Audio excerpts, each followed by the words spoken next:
Assalamualaikum warahmatullahi wabarakatuh. Hai sahabat Islam Trending, semoga kita semua diberi kemudahan, kelancaran dan diberi kesehatan amin ya robbal alamin. Kali ini kita akan menceritakan kisah Nabi Nuh mengajak kaumnya untuk beriman kepada Allah. Nabi Nuh adalah seorang nabi yang diutus oleh Allah untuk mengajak kepada kaumnya agar mereka beriman dan bertakwa kepada Allah. Karena melihat pada waktu itu kaumnya banyak yang menyekutukan Allah dengan makhluk ciptaannya, sehingga mereka berkeyakinan bahwa berhala-berhala yang mereka puja akan dapat memberikan pertolongan, memberikan sumber kekuatan, mendatang kemanfaatan, menurunkan rizki, kekayaan dan sebagainya.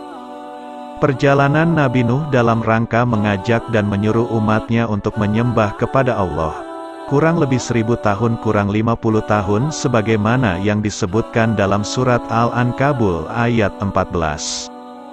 Akan tetapi ajakan dan seruan Nabi Nuh tersebut tidak mendapatkan perhatian dari kaumnya, bahkan beliau memperoleh ejekan dan hinaan yang kejam dari kaumnya. Dan apabila beliau menakut-nakuti mereka dengan siksaan dan azab Allah sangat pedih, maka mereka menyombongkan diri bahkan menantang agar mendapatkan janji-janji dari Tuhannya Allah yang berupa siksaan dan azab, jika adalah termasuk orang-orang yang benar dapat dipercaya. Ketika Nabi Nuh memberikan peringatan kepada kaumnya, jika kamu menyembah dan bertakwa kepada Allah serta melaksanakan perintahnya, niscaya Allah akan mengampuni dosa-dosamu dan menangguhkan kamu memanjangkan umurnya sampai kepada waktu yang ditentukan. Sesungguhnya ketetapan Allah, apabila telah datang tidak dapat ditangguhkan atau ditunda lagi. Akan tetapi sekalipun peringatan mengerikan itu sudah disampaikan kepada kaumnya, malahan mereka semakin jauh kepada Allah. Bahkan mereka berani mendustakan ayat-ayat Allah. Sungguh besar cacian dan hinaan yang diperoleh Nabi Nuh dari kaumnya. Bahkan para pemimpin-pemimpin mereka tidak segan-segan untuk mengejek dan menertawakan seruan-seruan Nabi Nuh kepada kaumnya. Sampai-sampai mereka ada yang menutupkan ujung jarinya ke dalam telinga mereka, menutup muka mereka dengan baju atau pakaian mereka, ketika melihat dan mendengar seruan Nabi Nuh. Sehingga mereka tidak seolah-olah tidak bisa diajak untuk menyembah kepada Allah.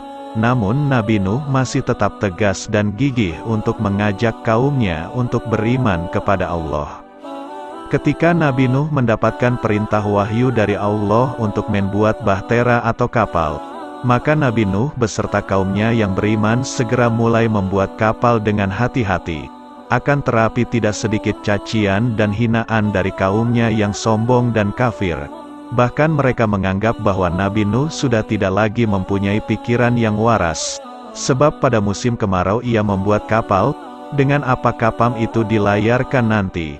Bisakah kapal itu berlayar di tengah-tengah daratan yang panas dan tandus ini? Begitulah ejakan dan hinaan yang dilakukan oleh kaumnya yang kafir. Namun Nabi Nuh tetap sabar dan menerima semua perlakuan kauminya. Tetapi ingatlah sebentar lagi mereka akan merasakan akibat kesombongan dan kekufurannya. Setelah pembuatan kapal itu selesai dikerjakan oleh Nabi Nuh beserta kaumnya yang beriman, lalu Allah menurunkan hujan lebat dari langit yang berhari-hari tiada henti-hentinya yang disertai dengan angin taufan yang kencang dan badai yang keras.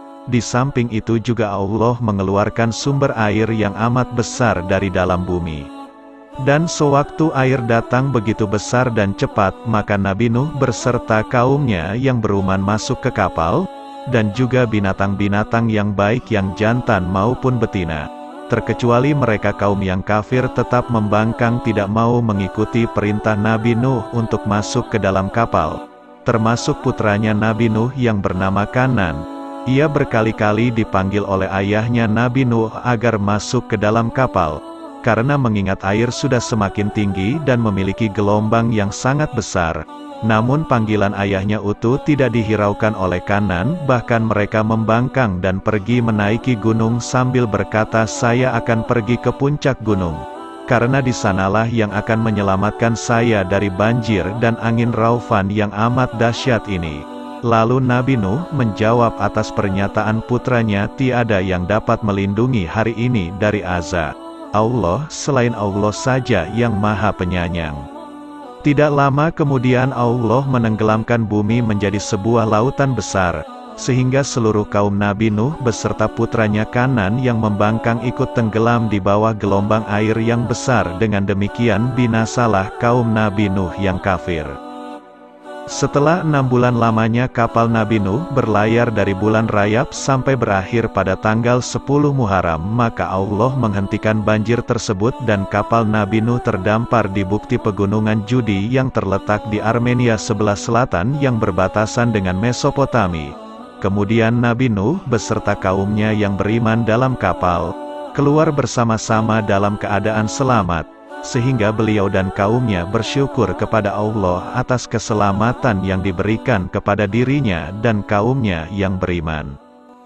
Dan di sanalah Nabi Nuh dan putra-putranya yang beriman San, Ham, Jafits juga kaumnya yang beriman hidup dan berkembang bersama keturunannya seperti Sam menurunkan keturunan orang-orang yang disebut Mongol.